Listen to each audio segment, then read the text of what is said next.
going to church in a mule cart, little fella, riding in the back, and my mama holding on to me, keeping one of the really first things I probably remember in my life, time way back on.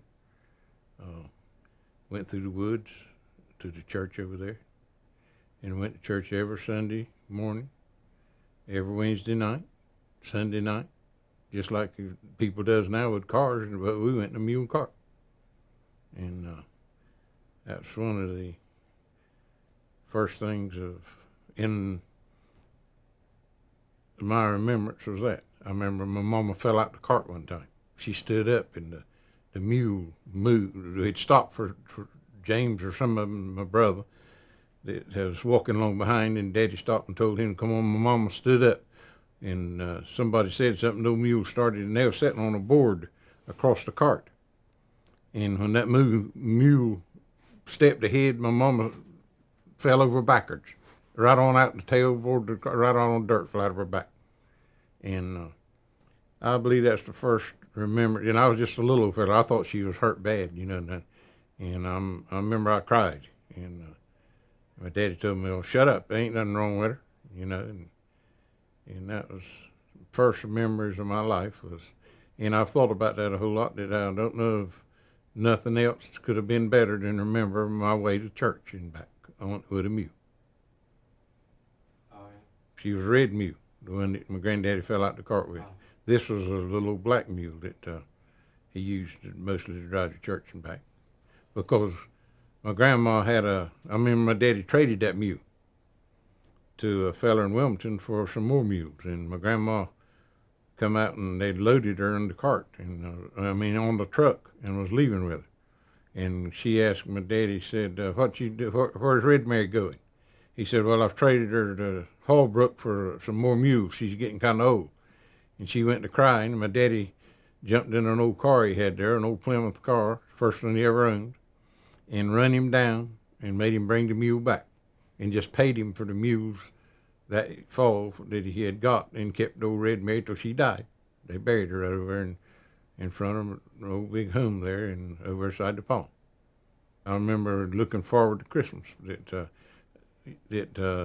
my cousins would come, and we'd get little things to play with, little pistols and a little wagon, and we'd play cowboys. But outside of that, you never.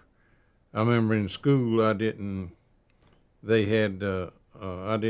care much about playing. I didn't want to learn either. And I went to school till I was in the 8th grade, and I quit because I thought my daddy needed me to help him. And he told me he didn't. But he said, "You ain't learning nothing no way, so you just as well quit." And that was my education through school. I went to get my records of schooling, and I went through school as A.W. Clemmons, which that's not me at all. I don't know if you know that or not. I'm William A. Clemmons, William Agnew. But they named me William Agnew, and my grandma, I was redheaded, and my grandma, when they brought me home or carried me over to see her, she said, "Well, what did you name him?" And they told her, and she said, "Well, why didn't you name him after his granddaddy? He was redheaded." And they said, "Well, we named him William Agnew." And she said, "Well, why didn't you do it the other way and you could call him A.W.?" And they said, "Well, I don't know about that." She said, "Well, I'm going to call him A.W. anyhow." So my school records is every one A.W. Clemmons. And as I went through life, I went through until this day. But business is the only thing that I have to make sure. And when I went in service, I really found out when I was drafted, then's when I found out who it was. Went off in the Air Force, and they drafted me in the Army and gave me a chance to join the Air Corps or the Navy, whichever I wanted to, or go on in the Army. And I joined the Air Force. And there, into that transaction, I found out that I was not A.W. Clemmons. See, Granddaddy was A.W. Clemmons. And she wanted me, being I was redheaded, to be called after him, because I was the only one that was redheaded of grandchildren. And at that time, and so that's where the A.W. come up at. They just called me after my granddad. Yeah, I knew they called you after him, but I didn't know it was her who decided. She was the one that put it on me. Yeah. and it stuck You too. never knew until. Well, I was 19 years old when I really all my records at school. What was there was A.W. Clemmons, and I went to the bank to do business after I come back out of service, and the banker knew me as A.W. Clemmons, and I was going to buy a piece of property, the first property I ever bought, the Atkinson place over yonder. And he said, there won't be no problem. He said, I'll draw you up a note. And I said, your wife come by and sign it? And said, we'll take care of it for you. I went down there, and when I went to sign the note, I signed it William A. And he said to me, what you trying to pull? I said, no, nothing, really. Why? He said, well, why? How come you signed it like that? And I said, and then I looked at the note, and he had typed it up, A.W. Clemmons. And he had to change it.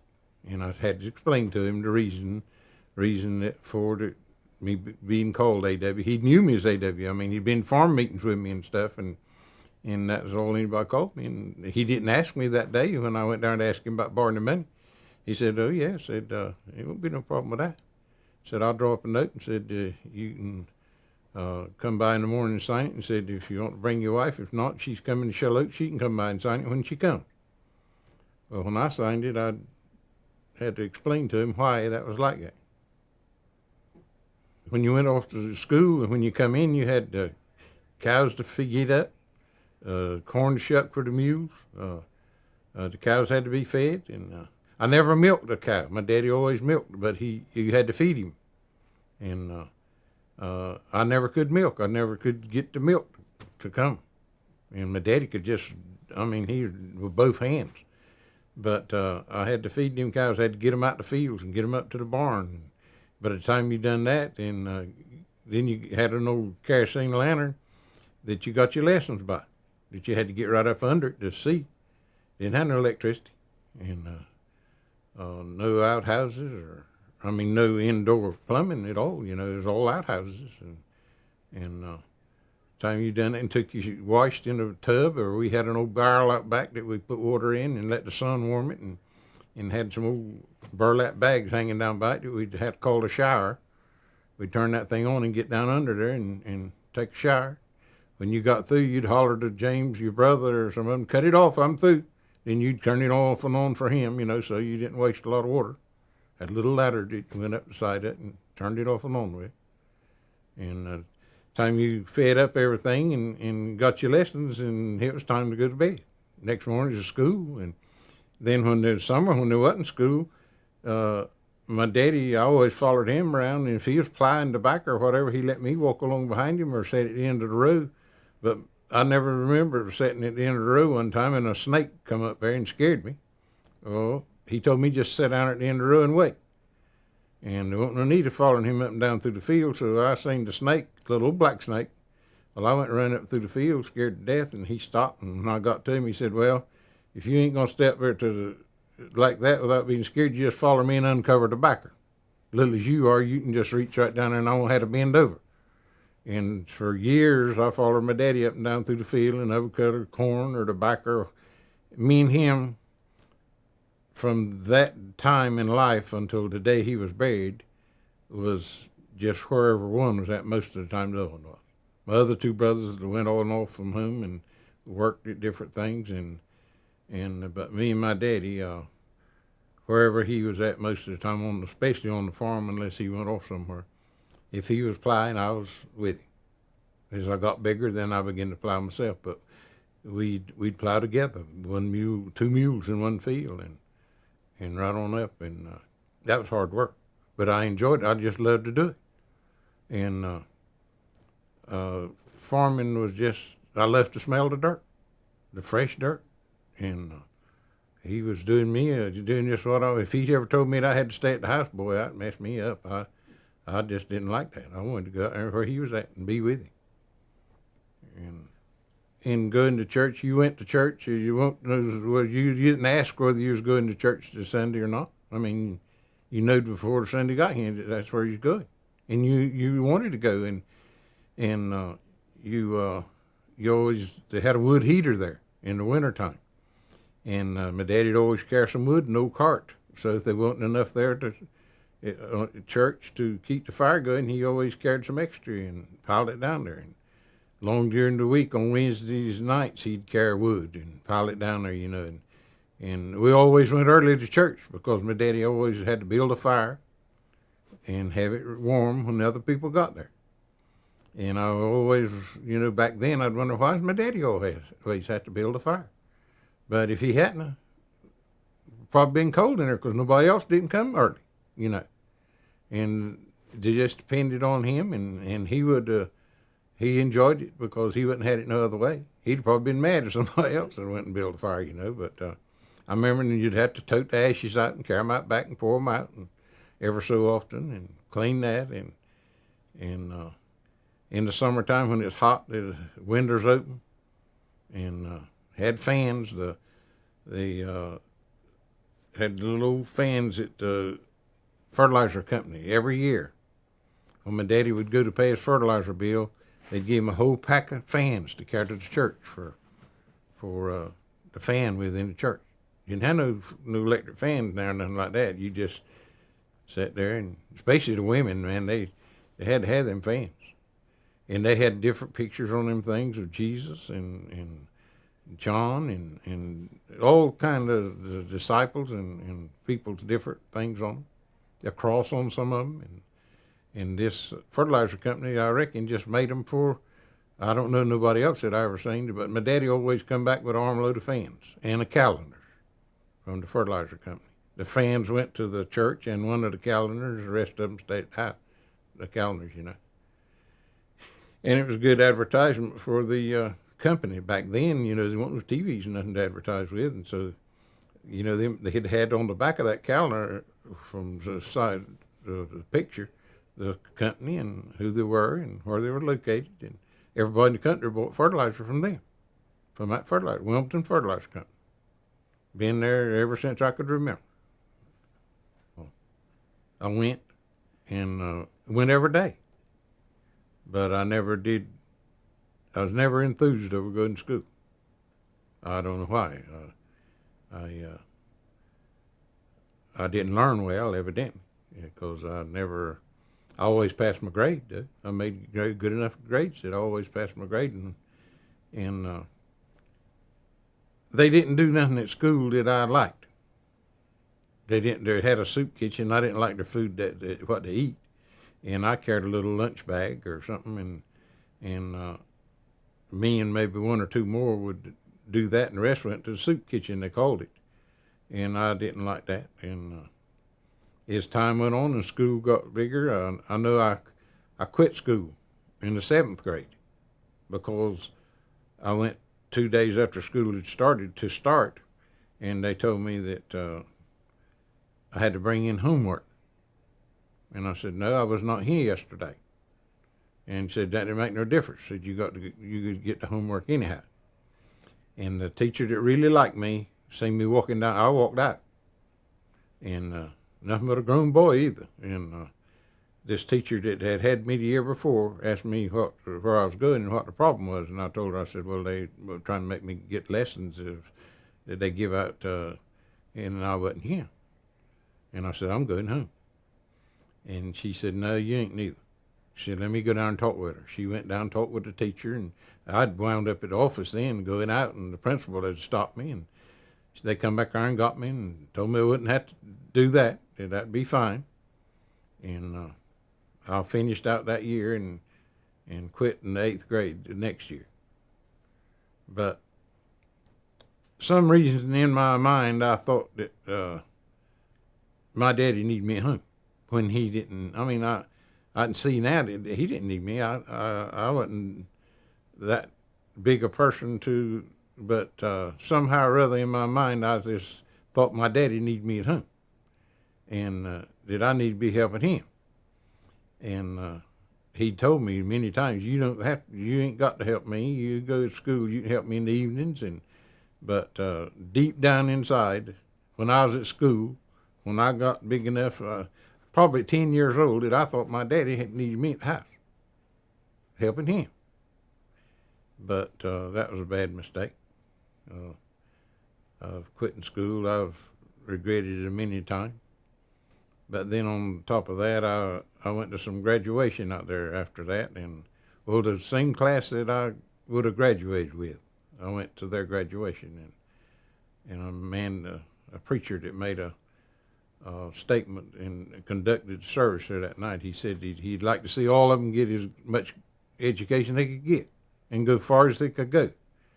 But if they didn't collect a little common sense to go along with it through that period of time, it wouldn't be worth a whole lot. It could be something that wouldn't be worth nothing. The common sense and education went together. It was really a good thing. But with all the education and no common sense, it wasn't worth a lot. And I've noticed that through life. People that had a whole lot of education, but didn't have a lot of common sense to go along with it, and couldn't handle situations for some reason, and just got tore up when something happened instead of using common sense and handling it in a way that could be handled without having a lot of problem with it. And that's one regret I got in life, that I didn't finish school. I don't know what my life would have been if I had finished school. I wouldn't have had it no different than what I've got. Too, I'd think back and I hear my daddy saying I didn't go, but I don't remember now what my daddy went to, but it wasn't much. My daddy had the prettiest handwriting that I ever seen anybody with, and heard a lot of people say that. And I said, how did he write that good with no more education? My writing's not that good, but his one was, he had a signature of his name that anybody would admire. And you couldn't copy it the way he done it. Lindsey Jr., my brother, tried to do it one time and it didn't work. He tried to sign a school thing, like my daddy signed. And when they carried it back out there, the principal kind of questioned it, and he got it with my daddy to find out, and sure enough, my daddy didn't do it. And Lindsey Jr. had even put a thing over it, and tried to do that thing like my daddy done it, and you couldn't do it. There was some kind of crook or curve to it there, it didn't work. We got some socks. Most of our socks would be given by our cousins that come in, that brought presents. Little wagon at one time I remember getting when I was real small, and I kept it for years. And I think it finally got run over by something and tore up. Somebody got a car, and I said, well, it really hurt me because a big old car there, and I wasn't used to cars no how, and I think I might have left the wagon behind it, and it backed over it. And that put me to saying I wish there wasn't a car in the world because it run over my wagon, But little guns, and we played, and we had all to eat that a man could want. That was one thing that we had through life, good food. I remember when I was young that the Iceman come by once a week. You either bought a block of ice, half a block, a quarter of a block, or even then a half of that quarter. They chipped it off and put it in a box, and I remember when they used to put the milk down in the well on a string to keep it cool. But then the Iceman started coming by way back yonder, and then they'd put the milk inside that ice in sawdust. Put sawdust in that box, and that ice would be in there, and then you'd put that milk upside of it. And that was one of the... Then Mama got to making tea on Sunday. None of tea, none the rest of the time when it first started. You had tea on Sunday. She chipped that ice up and put it in the glass and made tea. And I thought that was, man, I couldn't wait for Sunday to have some tea. I just loved tea. Until this day, I love tea. But I can remember back then, and then as time went on, and they got to having it more often. And now you have tea every day, But back then, I remember when Sunday was in the tea in that ice was the best thing that I ever remember. A fried chicken was good, but it wasn't as good as that iced tea. I just loved it because of the way it was fixed. Tea this day and time don't taste like that did. Chipped up ice in tea, I can do it now just to kind of remind me of back then.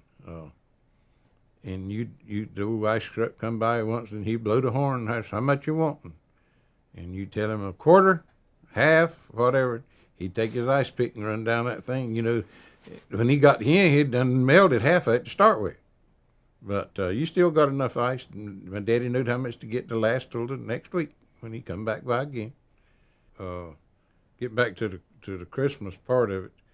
That was one thing back there, that come into where the ice in the iced tea.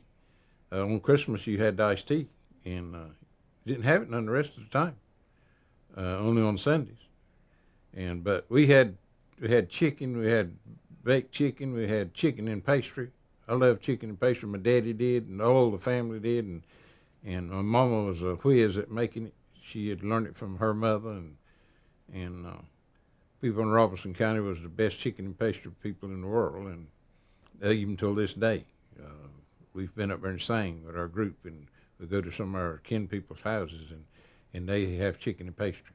If you go there on Sunday, you eat chicken and pastry.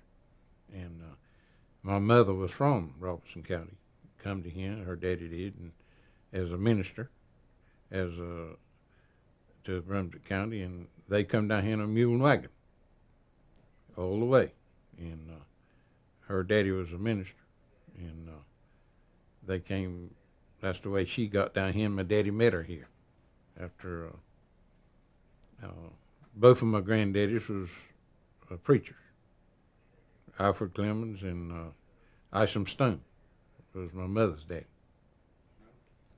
I think working, they was helping them in tobacco, maybe, and back then, the old stone field over here, they called where the landfill's at now. And they farmed tobacco over there, and they lived over there.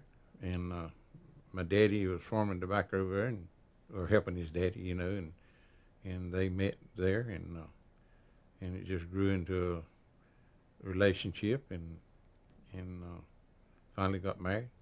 And I think, 14 years old when she married my daddy, maybe, if I remember right. And they stayed at the old Hoover house. You know where that was at, between my daddy's place and the Coleman place? That's where they used to stay. They called it the old Hoover house down there. There's just an old house there in the woods, and they fixed that up and stayed in it until Lindsay Jr. They stayed there, I think, about 2 years, 2.5 years, and Lindsay Jr. was born there. And then they moved up there and built the little house where we was raised at after that. My dad, he built this house there where Anthony's trailer is, which is where Virginia stayed up in the field. That was the house that I was born and raised in. Oh, yeah. And I moved it over here. But my daddy, Grandma stayed there, and Aunt Grace and Uncle Ellis stayed with her for years. Then Uncle Ellis bought a place out here in Bolivia, and they moved. Well, then when they moved, Grandma was by herself, and I stayed with her then at night for I don't know how many years. And then my daddy bought his brothers and sisters' part. Some of them give it to him, and he had to pay for some of it. And then when he done that, he moved into the house, him and my mama. And there we stayed there then after that. Grandma died then not too many years after that, but we were staying with her there at that time. My daddy had done bought the parts of his brothers and sisters. Like I said, though, he didn't buy them all because some of them give them to him, because he was taking care of Grandma and whatever. But some of them he did pay for. And I don't know. I remember more of my life in the old little house than I did in the big house because I was getting on up 14 years old probably when we moved into the big house. My daddy built it while he was staying in the Hoover house. He built this house. Then he built a little house by that us boys slept in. They called it the little house. Our beds and all was over there. We slept over there, but everything else was done over in the where my daddy and mama stayed. But me and Lindsay Jr. and James Alfred stayed in the little house. Had 3 beds in there. I don't know if you probably. And that's where the icebox sat on the porch of that little house. They would put the milk and all the stuff in it we kept back then. I remember the first bicycle I ever got. Uncle Lyndon's daughter married a man from Southport that run a grocery store, and they had bicycles down that they delivered groceries with, and they quit delivering the groceries like that, and they had a bunch of them bicycles, and he brought one of them and give it to me one Sunday evening. Had it in the back of his car, and that was the first bicycle I ever owned. I remember him driving up there and tell me to come out to the car. He had something for me. And the tires on that thing weren't no bigger than hardly nothing. And it was hard to ride out here in this sand. On that cement down in Southport, that was fine. But I rode it in. Every time the grader would come by and grade the road, man, I could really ride it in on that hard dirt, But a lot of sand around here. But I remember that bicycle and kept it to wore it slam out.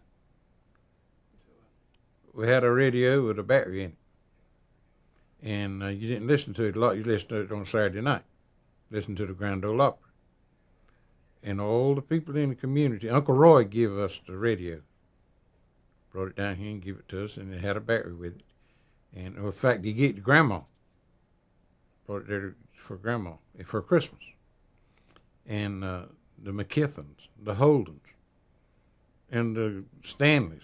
Everybody come there and sat all in the windows to listen to the Grand Ole Opry on Saturday night. That was the big thing. You didn't run it only that Saturday night because the battery would be dead. And it had a little old red battery that come with it, probably 12 inches long and 3 inches wide and probably 8 inches high. And it was a hot shot, a dry cell battery. And when you run it down, you had to go get another. But he brought a couple of batteries and the radio. Well, that was the best thing that had come to Brunswick County as far as we was concerned, back in here where we were. But we listened to that radio. And then as time went on, they done something to that thing. They switched it and put a battery out of a car would run it. And Uncle Ellis had some kind of little thing rigged up that he would charge it. So then it got to where we could listen to radio more often and listen. But recreation is concerned, our goal was to get everything done and go down to the river to cook and eat. In the summertime, in the spring, is get everything caught up, because now if you ain't get this stuff all done, we ain't going to be able to go. And you left early that morning. You went down there and fished. My daddy did go out in that river there and fish and get oysters, clams, bring them up there, and we cooked and eat down there. Our first going down there was down Uncle Newman's at Holden Beach. Holden Beach was not nothing like it is now, by no thought of imagine, not even no way. Because when you got to Uncle Newman's, you went down dirt road to start with all the way, and then when you got there and started down to the inland waterway, you had a job even getting down there in that old sand. But we'd finally wind up down there, and we'd just have all day into the night cooking and eating. And Uncle Newman now, who married Daddy's sister, Aunt Edna, and they lived down there in Newman Fulford. And we spent our time down there. That was our recreation. Then as time went along, we got to go into Howells Point in the later years. And right on up until I was 15, 16 years old, we went to Howells Point. Maybe older than that. I think maybe I was after 20 years old. And 2 times a year we went down there and went swimming in that old salt water. Had any sores on you, it'd heal all them up. That was to say so that you just wait till we get to the river, that sore heal up. And dig clams. Everybody in Aunt Grace would go, and Virginia, and in fact, Virginia, the 4th of July, if you remember right, that's where we were at when J.R. had the wreck and got killed. And they come down there, and she was out in the river fishing, and they told us what had happened, and he'd gotten a wreck on Smithfield and driving a Greyhound bus, and that was on the 4th of July, and probably 48, I believe, 47. maybe 1947 when he got killed. And I remember that day. That was a sad day, and one of the sad days that I remember in our family. That was had to tell her about that because they hadn't been married but 4 years, and it just all come to an end. She never overed it. Virginia never overed that situation. I was carrying her to Durham, to the hospital, and we cut off. And I carried her to Durham hundreds of times, and when she stayed, for years she stayed in, and she was a veteran, and she could go to Veterans Hospital. And I carried her about every 2 months. I'd have to carry her, and sometimes then when she had problems, often than that. But we went by this. It was going by your daddy's house, and I said to her, ain't right here where JR, before I even thought. I said, ain't right here where JR had his wreck. Oh man, I ought not have said that.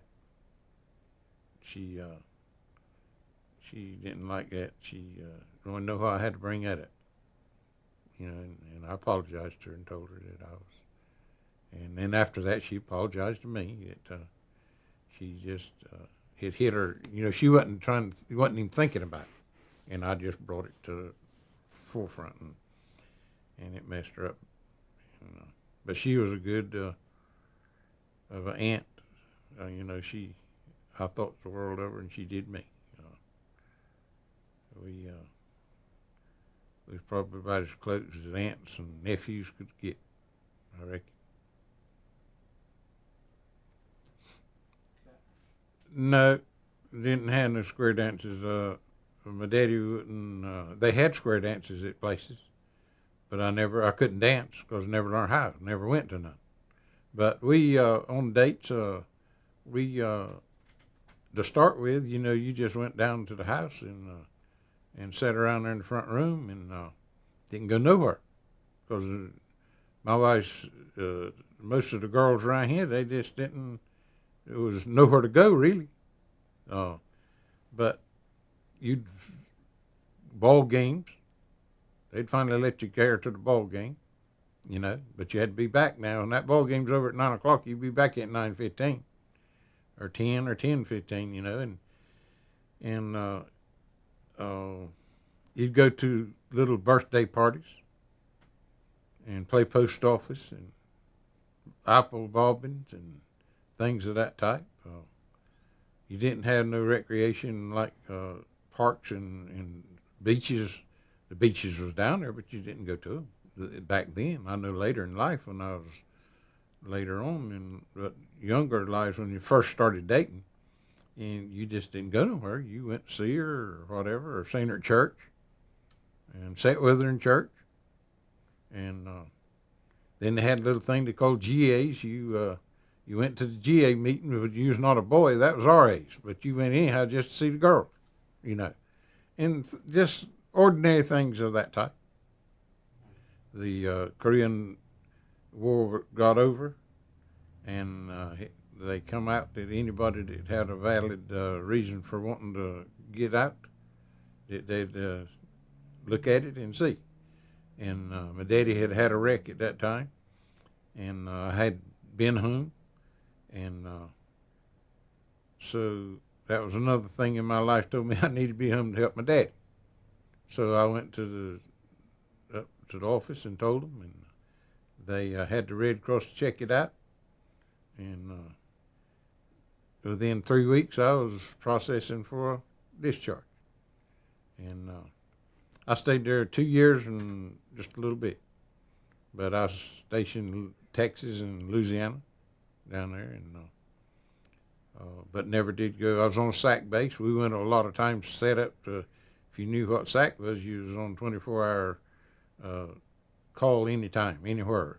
If you went uptown to go to the movie, you could be, and they'd do that. They'd call you out and load you up and fly you out over the Gulf of Mexico for 2 hours and till you settle down, we'd go back home.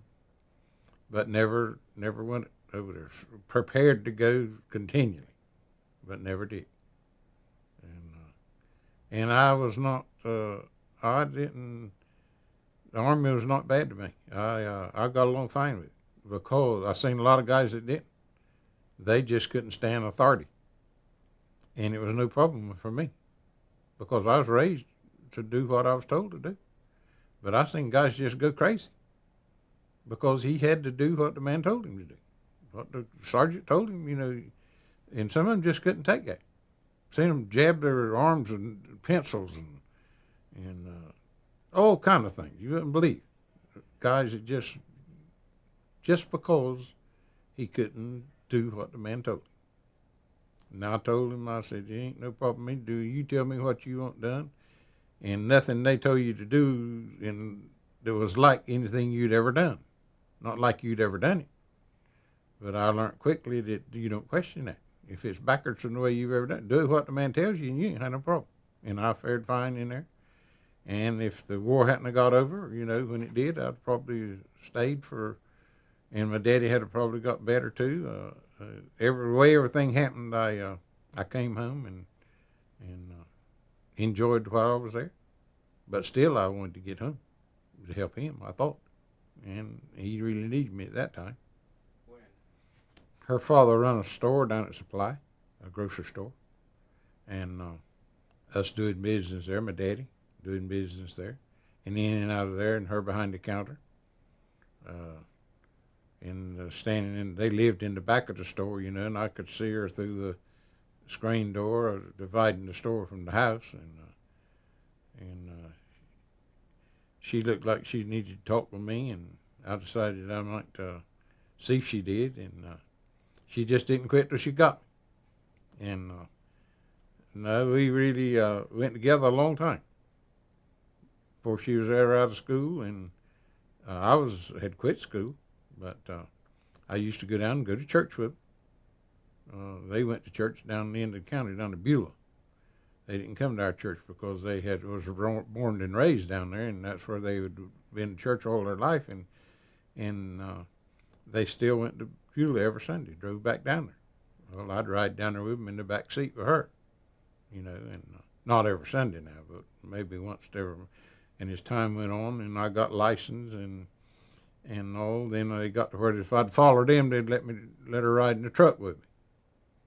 But we had to be behind them. And when the church was out, we had to make sure that darkness didn't divide us and separate us. We come home with them. And so we fell in love, and the Lord, no doubt in my mind, because I don't believe nobody in the world would ever, couldn't have been to me what she's been. And we've had a wonderful life. You couldn't ask for it to be no better. We've never hit either one of us the other one in the lick. We might have got mad and walked off and left the other one and went out there under the carport or down the road. But my young ones would tell you, if you used to ask them, did they ever hurt us into a row, they'd have to say no. They might heard me say that I'd heard me say a harsh thing to her or something like that, maybe a time or two, or cut her off short, but I couldn't have never. And if something happened to her, I wouldn't even want to know. There ain't no way. Because she has really, and through the thick and thin, and we've had a lot of thin, and she's never quivered a bit. She's with me through, because in our earlier married life, it wasn't old roses, I'll tell you, as far as finances and all was concerned. 4 years, from the start of meeting her and beginning to talk to her, that was another one of the GA things. She went to GA, and my mama was the GA leader. And a lot of times my mom would say, "How about driving for me tonight?" Well, that would suit me fine because the first one I went to pick up was her. Then she'd get sat side of me. If I went and picked up somebody else first, then they got to be in the middle. But you'd wind up with just a whole bunch of girls in that truck. And in the back, even, we had a little camper thing on the back of that thing. It was made out of wood. And that was into our first court, going with my mama to carry her to GA's and picking up. If it's bad weather or something, mama didn't want to drive, then she'd want me to go with her. And that was some of our first, making contact. And it just went on and went on, and sometimes I wouldn't see her for a month. But as time went along, then when I got my license, like I said, we began to see each other, and then it got to where they trusted us, to ride down to the beach or sneak to see a movie. Her daddy and mother didn't. They thought it was harm. It was a sin to go to the movie, and we didn't go. I didn't care. But we'd go down sometimes, get over Carolina Beach and mess around over there, on Sunday evenings or Saturday nights, and double dated a lot with her friends and my friends, and until it. Well, I was getting ready to go off in service. I had been drafted, and I asked her. I said, "Do you want us to get married before I go?" And that just suited her. We didn't have no church wedding. We didn't tell nobody we was getting married. We were on Saturday evening. We went down to on Friday evening. We went down to Conway, South Carolina, and put in. Went back on Saturday night and got married. But we told her mother and daddy before that weekend that we was going to do it. We knew we was going to get married. And they didn't want her very much because that was the oldest child, and they didn't want her marrying no farm boy, I don't think. But as time went on, they it worked itself out. His brothers and sisters, about how much he thought of them. He really thought a lot of his brothers and sisters, and especially his brothers. He just couldn't tell you enough about what they done and how good they had done it, what they done, and he was proud of his brothers and his sisters too. But I've thought of many a time my daddy really agreed with whatever one of his brothers done. He if it was Moody, if it was Roy, he started out telling you what he done and how long he's been at what he was doing, and he done a good job, and he looked forward to see him come home.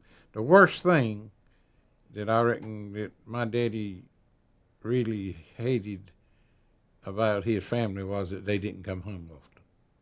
He wanted them to come home every weekend, but that was that wouldn't work.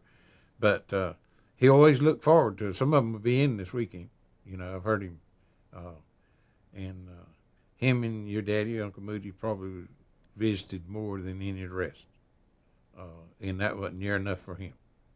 But he really, never in my life have I heard him say anything that was against none of his family, and none of his family, that in all the conversations I've ever had with them.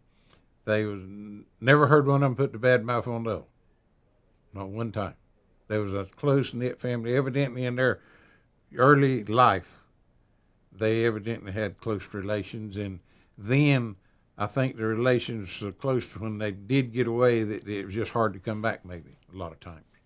Because they knew they couldn't stay, they had to go back. And you can see that happen in life. That you say, wonder why the man didn't stay a while.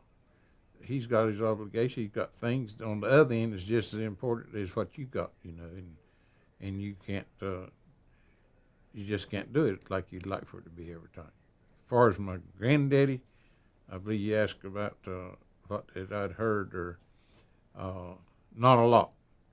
I knew that there was. I asked my daddy one time. He called Uncle Joe. He called Joe Clemmons Uncle Joe. But still, he told me that he raised his daddy. And I asked him one time why, who's my granddaddy? Who was granddaddy's daddy? And he didn't talk with me about that. I asked some of the sisters about it, and not a lot did I ever get out of anybody. Although I learned a lot from other people that I probably don't need to say because I ain't sure of it. And I talked with a lady over in Wilmington that told me some stuff about his mother. It declared she knew exactly. But then after that, I found out she might have told me something wrong. But, I'd got up with her and she agreed to talk with me if I'd come over there, and I did. And she told me a lot of stuff that I found out later wasn't right, and or maybe she was right and somebody else was wrong. I don't know, but there's a lot about it that I don't know, that I would like to know, and I don't see why it was. He was a fine man. I mean, you wouldn't find a person, black or white, in this country that didn't tell you that Alfred Clemmons wasn't the finest man that ever put foot in this country. And I mean, the black people especially. He just was the finest man that ever lived. And what was so bad about telling the situation? You know, I just didn't understand that. I said to a couple of my aunts and to one of my uncles one time, why is this so hard? You know, it happened, and why can't it be brought out so somebody knows a little something about what went on? You know, but really, I never, including my daddy, he just never would open up to me about it. If he knew, maybe he didn't know. I don't know. Every other aspect of his life that I ever wanted to know anything about, he told me and explained it to me detail. I mean, to perfection. But that one thing, my daddy would not explain that, or if he knew, I don't believe my daddy knew. I believe my daddy told me if he knew. Me and Lindsey Jr. both tried to talk to him one day, and that made him mad, or, kind of upset him. Didn't make him mad necessarily, but he said, why don't you just leave well enough alone? And he said, that's what I've done. And after that was about the last time and that was before Lindsey went off to Venezuela and went to work over there. One time he was here, and I said, I want me and you to talk with my daddy about his daddy. And he said, well, let's do it. And I said, okay, let's just go and talk with him. And he just didn't want to talk with us about that. Why did we need to, why couldn't we leave it alone? He said, that's what I've done about it. Now, why can't you do that? So I said, that's the end of it. My daddy even took over the churches that my granddaddy Alfred was preaching at that time, and finished out that year for the churches. They come to him and asked him. Some of the older people had told me that, and my daddy told me that. And my daddy finished out that year in the churches that my granddaddy was preaching at. Then they tried to call him as a pastor. And my daddy said at that time the Lord hadn't called him to preach. And he didn't want to accept the church. And he didn't preach. He didn't do it for years and years, until he was probably 70 years old, 65. And he said the Lord had called him to preach again. He went down to House Point and started a little church down there. And lightning hit it and burned it down. He built another. The Lord supplied the way for it. And he stayed there until he got to where he couldn't, his eyes got bad, and his my daddy's mind never did bother him much, but his eyes did. He had some operations on his eyes, and he didn't do what the doctor told him like he told him, and it didn't work as good as it should have, and he got to where he couldn't read as good, and he gave the church up. But he stayed there till a couple of years before he died. And the people down there loved him to death, and that church grew from just a little wooden church. He some churches I know that he pastored 2 times, done maybe 3-4 years, and then they called another pastor, and 2 or 3 years went by, and they called him back the second time. I went up in Leland for one. We went up there to sing one night with our group, and as we went into church, they had all the pastor's picture in there, and his picture was there twice, and the years that he preached there. And one other church somewhere, I don't remember where, that done the same thing. In fact, I met a lady that was 86 some years old in a church we sang at over in Wilmington, and she asked me, did I know Alfred Clemmons? Was I any kin to him? And I said, he's my granddaddy. And she said, well, he was preaching a revival in Mill Creek Baptist Church when I got saved. And said he broke the ice in Town Creek and baptized me in the water down there. And said it never made me sick a bit more than if I hadn't went in. Told how many baptized that day. And she was 89, I believe, when I talked with her. And this was 10 years ago. She's dead now. But she really loved him, thought a lot of him. And that was one person that I met that I was glad I did, you know, because I never knew her. She told me then who she was. And when we introduced ourselves as I was a Clemmons, then after the service, she asked me. And I wouldn't have knew that if she hadn't told me, you know. Now, the old Mount Olive Church is still in existence, but we sold it to a group from down at Holden Beach, and they still have service in it. They moved it down there. When we built this church we got. My daddy never pastored there, but and my granddaddy did. And they both worked the church like, you know, they didn't miss a lick there. Helped build it, both of them. And was never called there, preached there many times, but was never called as a pastor there because of it being their home church. And I think a lot of times that might be a mistake, especially as I've gone later part of my life. You know, you hear people say, "Well, preachers don't need to preach at their own church." Well, I believe Anthony would be a living thing for somebody to look at. He had things that told him that maybe he didn't need to come to Mount Olive, but the Lord told him to come anyhow. And me, for one, I said, maybe you need to make sure that you want to come to Mount Olive, because our pastor had been there 18 years, and he had to retire because of his age and some problems he had. And Anthony had been preaching there some. He had a church over at Kelly, and but he would every Sunday night, about so our preacher would ask him to preach at Mount Olive. Well, when he retired, he said they need to pulpit committee be appointed. Well, I said I don't want to be on it because I didn't want to interfere, you know, be family dealing.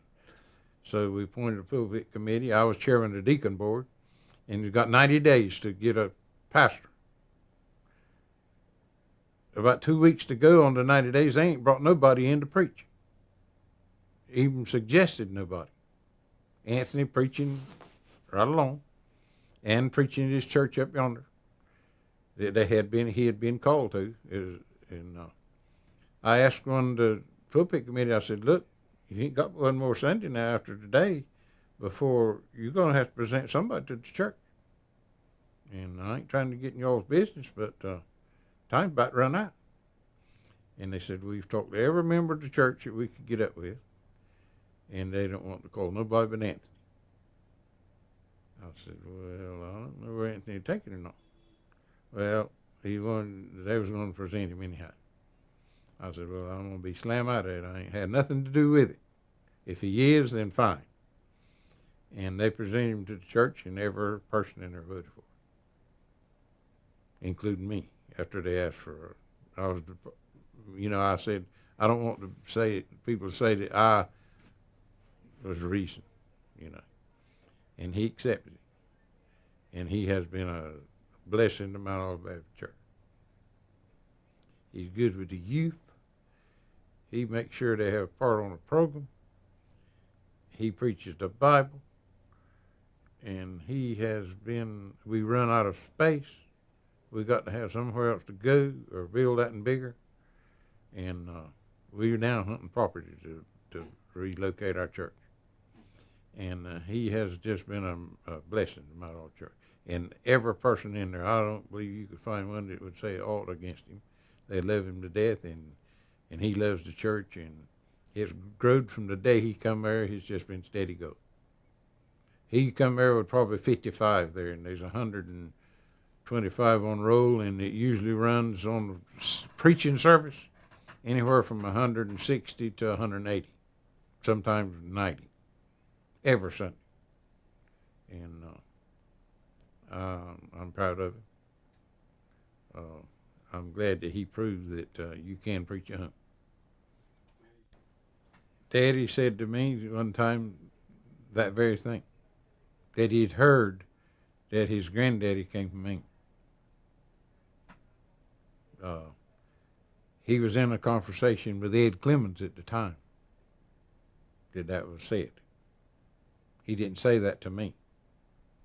They was in discussion under the backer barn, talking family stuff over on Beaver Dam, and I came up, and that was mentioned there that evening, and but it was not pursued to where I know no more than that. My daddy said something like, "Well, from what I've found out, that he came over. Our granddaddy came here from England, or my daddy's daddy, or his daddy. I think is the way he said it. But that the original family tie come from England here. But now that's the last and the first that I ever. That was it. Then after that, I tried to talk with Ed, and he didn't know a whole lot more than what I knew. Nobody told him a whole lot. He surmised a whole lot of things that but and that was probably true. The saddest memories of my whole life was when I lost my daddy and mama, brothers.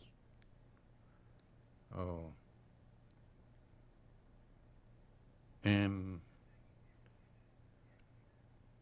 the happiest reason we were close, me and my daddy, especially, and my mom. I didn't miss many days seeing my daddy. If he didn't come here, I went to see him.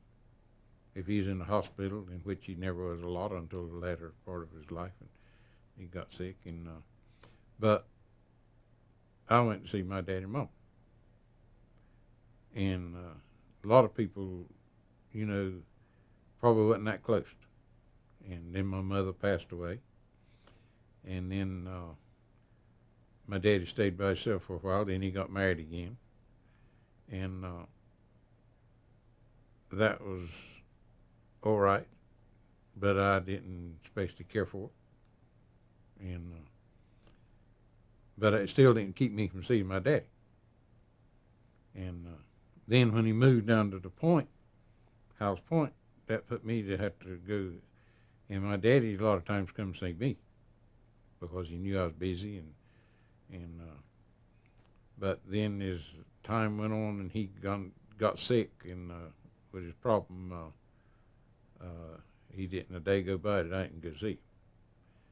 And a lot of things that I would have liked to have talked to him about that I didn't talk to him, that made it hard because I waited too late to ask him some things, not the things that like we talked about a while ago that he didn't want to talk about, and some things that he would have talked about if I had asked him, But still, then he passed away, and then, which Jim was done gone. He died at an early age, 49 years old, prime of life, and I didn't understand that right off. Made lots of trips up there to be with him, and when he was sick, in West Virginia, and brought him to Durham, and we leased a plane and brought him to Durham the last time, and he stayed here with me until the week he died. We carried him to the hospital. Stayed right in that room back there with me, and for maybe 2 months, I reckon. And it was up and down, and he'd get to where he'd go a little bit, and then he would get down, and then that made him be closer to me than he was if it had happened off. And then Lindsay, all of a sudden, he left here and went back to Venezuela, and his wife calls me and tells me he's sick and that he's got problems, and The doctors can't do nothing for him there. I told her, I said, put him on a plane, send him to Wilmington. We'll get him in something over here. And she said, well, he was not able. Well, she called me that morning and told me that, and then that evening at 4 o'clock, she told me he's dead. You know, and them 4 lives right there are probably the worst part of my life. The good part of my life is my family.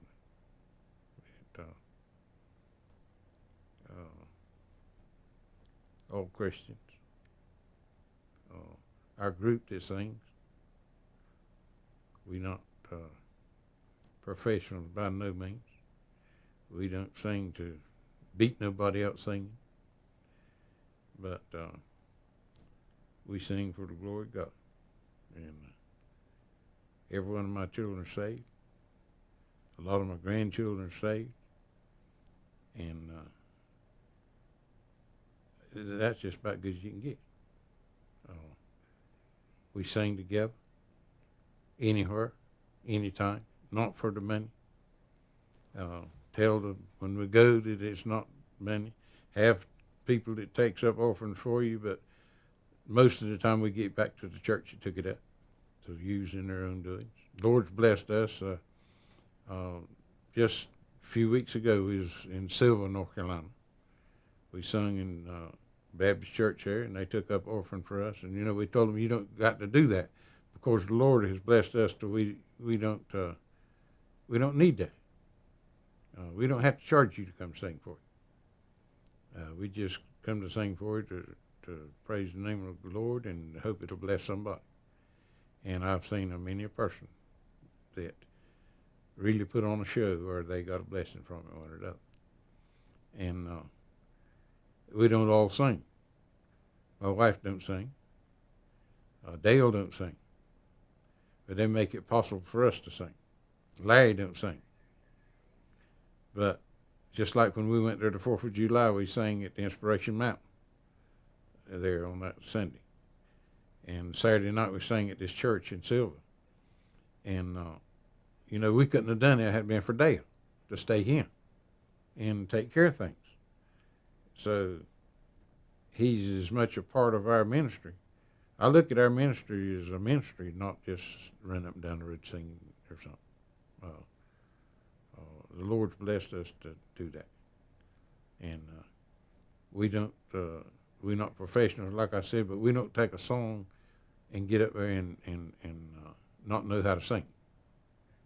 To start with, whether you sing it right or not, there ain't many people out there in that crowd that know whether you did or didn't. But I believe the Lord expects you to learn that song and to sing that song to the best of your, not get up there and mess up no song. If you can't sing it good, then leave it alone. And we do that. When we sing a song, we try to learn that song and sing that song to where you can understand what we say. We're not up there mumbling something and just trying to make a lot of noise. We ain't got a bunch of drums up there beating and framming. We got a piano player in our mouths, and that's what we use to praise the Lord with. And the big thing in my life, that's it, is our church, seeing it grow like it's grown, seeing our group. Our church, we love our church. They love us. If we was to, Sunday went by and we didn't sing, I believe that's one of our ministries. They would talk. They didn't tell what they'd do with us after church was over. We got to sing a song every Sunday, one at least. You know, make no difference if it's over on the preacher's time or whatever. You got to sing, and that just thrills your heart. You know, and knowing that that all my children are saved and that they profess the Lord as their Savior, and you don't get no better than that. I don't know Charles I don't know nothing. There's some things that's happened in my life, like my family's passing. That's life. I don't know a thing about what I've done in my life that I would change. That's the truth. I would not change the farming that I've done. It ain't been no bed of roses by no means, but I've raised my family. I have paid my debts. I have helped my neighbors, and my neighbors has helped me, and I have had a good life. I couldn't I wouldn't change it no way that I know of. Nothing that I've done. None of my, to say that I wished I had got a job doing this, or I wished not me. No, I've enjoyed it. The only thing that I've done is work in my life, and it was not because it used to make me mad when dark came, because equipment didn't have lights on it back then, and they had to quit. I love to work, and it's not never hurt me. My wife and my family called me a workaholics, but I enjoyed it. It's not never hurt me, and I wouldn't change it for nothing. Uh, Monday morning I couldn't wait for Sunday to get by, church get over. I got that done and I enjoyed it. But Monday morning I can go back to the field, and I wouldn't change it. My wife has been a mate for me that you couldn't compare to. I mean, I don't know how she looks at me, but I know how I look at her. I couldn't have done that nowhere else. She's with my family. It was her family. It didn't make no difference as long as we was doing it. She done it just as hard for my family, or harder than she did for her own. And we've done for the same for her side of the family. And she looks at it, my kin people, just like they hers. Uh, she's God sent, and been a minister in a whole lot of my life, because I ain't been a Christian all my life either. Everybody's not, and I was along pretty good years before I made up my mind. I run the cows on Sunday morning. They was out, done a whole lot of things on Sunday morning to keep from going to church years ago. But then when I got saved, that changed it all. And, that's the proudest and the most wonderful thing of my life right there, is my relationship with the Lord Jesus Christ and my family.